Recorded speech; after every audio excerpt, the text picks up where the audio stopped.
सीधे इस कहानी में चलते हैं। जरा सोचिए मार्को के बारे में। सिर्फ 24 साल का एक नौजवान। अब देखिए, आधुनिक दुनिया की इस लगातार रफ्तार ने ना उसको पूरी तरह से थका दिया था। उसका दिमाग बिल्कुल एक तूफान की तरह था, जहां हजारों विचार हर पल आते थे और जाते थे। एक पल का भी आराम नहीं। ये लगातार दिमागी शोर उसे इतना बेचैन और थका हुआ महसूस कराता था कि लगता था जैसे दिमाग का स्विच कभी ऑफ ही नहीं होता। अब इस दिमागी तूफान को थोड़ा और करीब से समझते हैं। मार्को का दिमाग दो अलग-अलग दिशाओं में भाग रहा था। एक तरफ बीते हुए कल का दुख था, पुरानी यादें थीं, और दूसरी तरफ आने वाले कल की चिंता यानी फ्यूचर का टेंशन।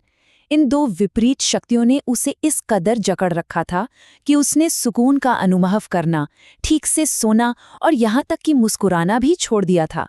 हम सभी ने कभी ना कभी अपनी जिंदगी में बिल्कुल ऐसा ही महसूस किया है ना? लेकिन तभी एक उम्मीद की किरण दिखी।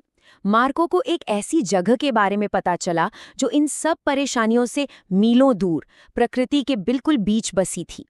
वहां एक गांव में एक ऐसे बुजुर्ग रहते थे जो पहले शहर के एक बहुत ही मशहूर और कामयाब साइकोलॉजिस्ट हुआ करते थे। उन्होंने शहर की उस भाग-दौड़ को छोड़कर इन पहाड़ियों में शांति का जीवन चुन लिया था और लोगों का मार्गदर्शन करते थे। ये सुनकर मार्को के अंदर एक नई उम्मीद जाग उठी। उसने सोचा कि शायद यही वो समझदार इंसान है जो इस दिमागी तूफान से बाहर निकालने में मदद कर सकते हैं। और बस इसी एक उम्मीद को सहारा बनाकर उसने अपना सफर शुरू कर दिया। ये एक लंबा, मुश्किल और थका देने वाला सफर था, पर लगातार कई दिनों की यात्रा के बाद आखिरकार वो उस हरे भरे पहाड़ी गांव में पहुंच ही गया। जब वो वहां पहुंचा तो वहां का एहसास ही कुछ और था। एक छोटा सा घर था जो पूरी तरह से हरियाली से ढका हुआ था। उस घर के आंगन में वो बुजुर्ग बिल्कुल शांति से बैठे थे। उनकी आंखें बंद थी और उनके चेहरे पर एक ऐसी गहराई और सुकून था जो अपने आप में ही एक मेडिटेशन जैसा लग रहा था।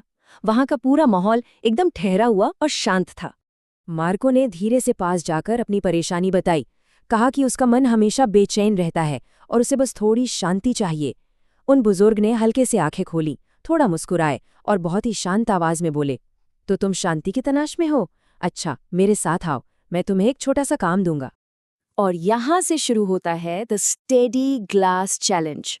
उस बुजुर्ग ने एक ग्लास लिया और उसे पानी से पूरा बिल्कुल किनारों तक भर दिया। पानी इतना भरा था कि जरा सा भी झटका लगने पर छलक जाता। शर्त ये थी, मार्को को इस भरे ग्लास को लेकर इस व्यस्त गांव के आखिरी छोर तक जाना था और बिना एक भी बूंद गिराए वापस आना था। अब सोचिए, जो इंसान दिमागी तौर पर इतना अशांत हो, उसके लिए फिजिकली इतना फोकस रहना कितना बड़ा चैलेंज रहा होगा। लेकिन हैरानी की बात देखिए, मार्को ने ये चुनौती पूरी कर दिखाई। वो बिना एक भी बूंद छलकाए वापस आ गया। पर जब वो लौटा तो उन बुजुर्ग ने एक ऐसा दिलचस्प सवाल पूछा जिसने पूरी कहानी का रुख ही बदल दिया।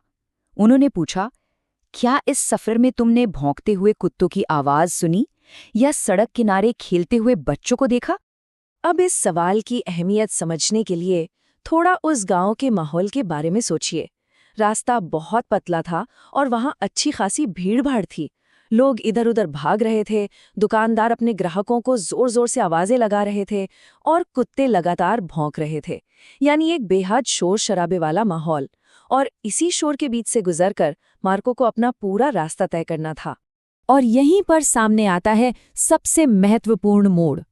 मार्को ने बड़ी साफगोई से जवाब दिया, नहीं, मैंने कुछ नहीं देखा और ना ही कुछ सुना। मेरा पूरा ध्यान सिर्फ और सिर्फ इस ग्लास पर था। उसका आत्मनियंत्रण और फोकस इस कदर गहरा था कि बाहर के उस भयंकर शोर ने उसके दिमाग में प्रवेश करने की कोशिश ही नहीं की। इस पर उन बुजुर्ग मनोवैज्ञानिक ने बहुत ही खूबसूरती से इस पूरे मेटाफोर को समझाया। उन्होंने बताया कि पानी का वो ग्लास और कुछ नहीं बल्कि हमारा प्रेजेंट मोमेंट है, यानी हमारा वर्तमान। जब हमारी पूरी ऊर्जा, हमारा पूरा ध्यान सिर्फ इस एक पल पर केंद्रित होता है, बिल्कुल मार्को की तरह, तो दिमाग में कल के डर या फालतू विचारों के लिए कोई जगह ही नहीं बचती। मन खुद ब खुद शांत हो जाता है। तो देखिए, इससे एक बहुत सटीक बात निकल कर आती है। सच्ची शांति कोई ऐसी मंजिल नहीं है जिसे दुनिया में बाहर ढूंढा जा सके। ये एक स्थिति है जो पूरी तरह से प्रेजेंट मोमेंट में जीने से मिलती है। ये बीते कल के दुख और आने वाले कल की चिंता से आज़ाद होने की स्थिति है। एक ऐसी शांति जो हमेशा से हमारे अंदर मौजूद है, बस हम उसे पहचानने में चूक जाते हैं। इस अनुभव ने मार्को की आंखें पूरी तरह से खोल दी। उसने आखिरकार समझ लिया कि अगर उसे अपने दिमाग को वाकई शांत करना है तो उसे अपने माइंड को आज और अभी में यानी प्रेजेंट में रखना सीखना ही होगा। वर्तमान का यही एकमात्र पल ऐसी जगह है जो असल में हमारा बचाव कर सकती है उन सभी परेशानियों से जो गुजर चुकी हैं या जो अभी आने बाकी हैं। शाम हो रही थी, सूरज ढल रहा था, पक्षी अपने घोंसलों की तरफ लौट रहे थे और मार्को भी अपने घर की तरफ निकल पड़ा। लेकिन अब वो पहले जैसा अशांत और थका हुआ नौजवान नहीं था। उसके अंदर अब एक ठहराव था, क्योंकि उसने अपने उस तूफानी दिमाग को शांत करना सीख लिया था। तो इस चर्चा को खत्म करने से पहले एक बड़ा सवाल हमारे सामने आता है। अगर वो पानी से भरा ग्लास हमारा प्रेजेंट मोमेंट है, तो आज ऐसी कौन सी चीजें हैं जो हमारे ध्यान को उस ग्लास से छलका रही हैं?